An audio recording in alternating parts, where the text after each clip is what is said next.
Assalamualaikum warahmatullahi wabarakatuh. Waalaikumsalam warahmatullahi wabarakatuh. Sebelumnya perkenalkan ibu-ibu, kami dari Universitas Jember. Nama saya Aisyah Warahmawati. Saya Syamul Ramadhani, kami dari Universitas Jember, Ibu Bapak. Jadi sekarang kita akan penyuluhan tentang apa itu korupsi. Detailnya kita akan penyuluhan tentang pungli atau pungutan liar. Sebelumnya saya mau tanya nih, Bapak Ibu tahu nggak pungli itu apa? Belum. Beneran belum? Belum. Oke, pungli sendiri itu tindakan yang meminta di luar dari kebijakan yang ada. Misalkan nih, kalau ibu bapak mau bikin KTP, terus habis itu ibu bapak itu minta tambahan, nambah biar cepat selesai. Nah itu namanya pungli ya bapak ibu, dan itu dilarang. Ada tindak pidananya. Sebelum itu, kalau misalkan ada kata korupsi, kalau korupsi kira-kira berhubungan dengan apa? Uang. Berarti bapak ibu butuh uang. Betul, sama dengan pungli. Jadi kenapa bapak ibu melakukan pungli? Ya karena bapak ibu butuh uang tambahan. Betul? Betul. Nah, manfaatnya sendiri kita bahas manfaat dulu deh. Kalau misalkan kita cegah pungli, kira-kira apa manfaatnya? Melatih jujur, Melatih jujur. Ada lagi? melatih kepercayaan diri sendiri, Betul, melatih kepercayaan diri. Ada lagi? Tidak merugikan pemerintah. Betul banget ya Bapak Ibu. Jadi manfaatnya itu ada banyak. Kalau misalkan kita lihat di bagian situ, manfaatnya apa aja Mbak? Yang pertama yaitu ada meningkatkan kepercayaan masyarakat. Ini tentu ya Bapak Ibu, kalau misalnya Bapak Ibu contoh nih membuat KTP ataupun mengajukan kegiatan apapun ya di pemerintahan atau di ranah misalnya RT RW atau dan lain sebagainya, sebenarnya di lingkungan manapun yang kita perlu perizinan. Kalau misalnya tidak ada pungli dan lain sebagainya, maka Bapak Ibu pasti percaya dengan aparatur atau yang bertugas yang kita hubungi seperti itu. Lalu selanjutnya itu mewujudkan keadilan dan kepastian hukum. Pasti kalau misalnya Bapak Ibu tidak dimintai uang tambahan, kalau misalnya kita mau menunjukkan seperti itu, pasti Bapak Ibu merasa adil dan juga aparat yang berwajib juga sudah menerapkan keadilan seperti itu. Pastinya juga menghemat biaya ya, karena kalau kita tidak pungli, jelas kita tidak akan mengeluarkan uang sedikit pun seperti itu. Nah selanjutnya manfaat pungli. Lalu gimana caranya kita bisa biar tidak mempraktekkan pungli seperti itu? Nah di sini ada dengan cara yaitu taat. Taat ini merupakan singkatan Bapak Ibu, yang dimana T yang pertama ada tolak segala pungli. Jadi pungli jenis apapun itu ketika Bapak Ibu misalnya mau ke pemerintahan, mau pengajuan dana, atau mau meminta tanda tangan oleh pihak yang berwajib, misalnya Bapak Ibu ingin melakukan lomba khususan yang dimana harus izin dengan ketua RT seperti itu. Terus ketua RT-nya minta uang segala macam untuk uang ini tambahan ini itu. Bapak Ibu tahu kalau misalnya itu pungli, itu segera ditolak seperti itu. Lalu amalkan aturan. Nah, kalau misalnya pungli itu termasuk korupsi ya Bapak Ibu, yang dimana di Indonesia itu tidak diterapkan, maksudnya korupsi itu melanggar aturan seperti itu. Dan ada sanksinya juga, baik sanksi denda maupun pidana seperti itu. Lalu yang ketiga ada awasi lingkungan. Nah, pungli ini tidak hanya berlaku untuk kita saja. Kalau misalnya kita melihat ada aparat yang berwajib melakukan pungli kepada orang lain, lalu kita menyaksikan, kita wajib untuk mengingatkan, menasehati, memberikan pengetahuan bahwasanya pungli itu dilarang, dan apabila lanjut di ranah hukum itu bisa ditindaklanjuti seperti itu. Lalu yang terakhir ada transparan dan jujur. Nah, kalau misalnya memang kita mau mengajukan sesuatu untuk kegiatan, untuk keperluan kita, ya kita harus jujur seperti itu. Tidak hanya kita, walaupun aparat juga, kalau misalnya kita nantinya akan menjadi aparat, kita harus bisa jujur dan juga transparan seperti itu.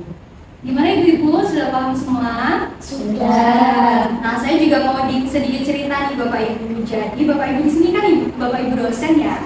Nah, itu ada Ibu, Bapak, ada kasus nih, ada beberapa orang yang mereka itu mau mengajukan tentang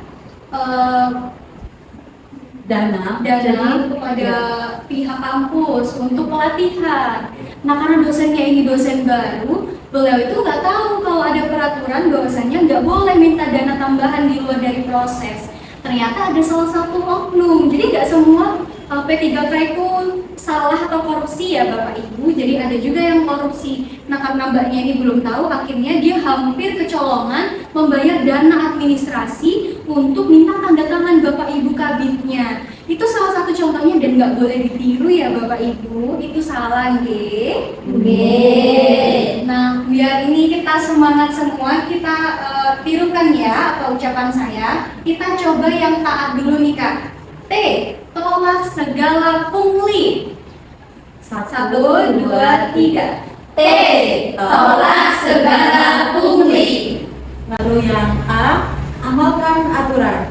1, 2, 3. A. Amalkan aturan. Baik Bapak Ibu sudah terlihat semangat. Ini masih ada 2 lagi ya. Selanjutnya ada A, yaitu awasi lingkungan. A. Awasi lingkungan. Lalu yang terakhir ada T, transparan dan jujur. T. Transparan dan jujur. Sama sudah oke. Kita punya jargon nggak sih Kak? Ya, punya bentuknya. Nah nih terakhir ya Bapak Ibu, biar apa? Biar semangat pasti. Kalau misalkan kita bilang nih, tolak korupsi dalam bentuk apapun, Bapak Ibu bisa jawab bersama ciptakan Indonesia bebas korupsi. Sukses? Paham? Paham. Oke, jelas, maaf Bapak Ibu. Saya coba dulu ya. Tolak korupsi dalam bentuk apapun, Bersama ciptakan Indonesia bebas korupsi. Sip, pokoknya tepuk tangan dulu. Mungkin itu saja dari kami Bapak Ibu, semoga bisa bermanfaat ya bagi Bapak Ibu sekalian. Baik ya. Selanjutnya Bapak Ibu, ini ada sedikit bekal ilmu, nanti bisa dibaca-baca kembali bagaimana jenis pungli itu sendiri, lalu aturan-aturan yang ada mengenai pungli ataupun korupsi-korupsi yang lainnya. Seperti itu Bapak Ibu bisa dibaca di sini deh. Nanti kalau misalnya intinya ini dibaca dan diingat-ingat, karena pungli itu bukan sesuatu hal yang bisa kita sepelekan. Seperti itu. Pungli itu seperti apa ya, kebiasaan kecil, tapi kalau misalkan kita sering melakukannya akan menjadi kebiasaan yang rutinitas seperti itu. Baik Bapak Ibu, ini saya bagikan dia. Bisa dibaca-baca Bapak Ibu gitu. Nah, kira-kira ada yang mau ditanyakan nggak nih Bapak Ibu tentang pungli? Sambil kita diskusi terbuka ya Bapak Ibu, silakan. Mungkin ada yang mau ditanyakan?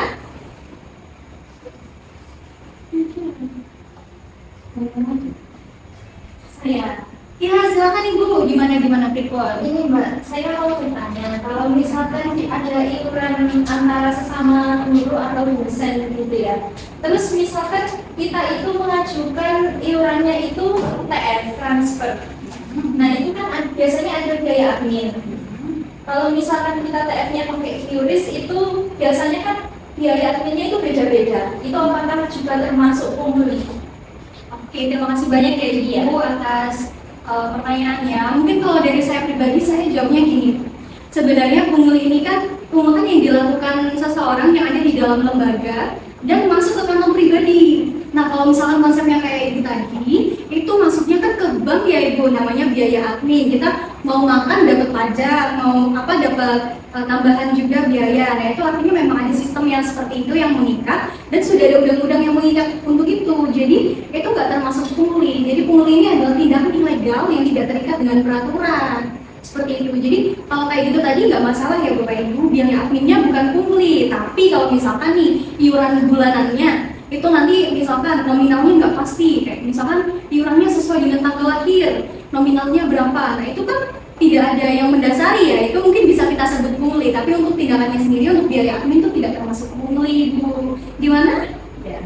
Terima kasih Mbak. Iya, sama-sama. Baik, kalau begitu kita tutup ya Bapak Ibu, semoga bermanfaat untuk kita semua. Assalamualaikum warahmatullahi wabarakatuh. Waalaikumsalam warahmatullahi wabarakatuh.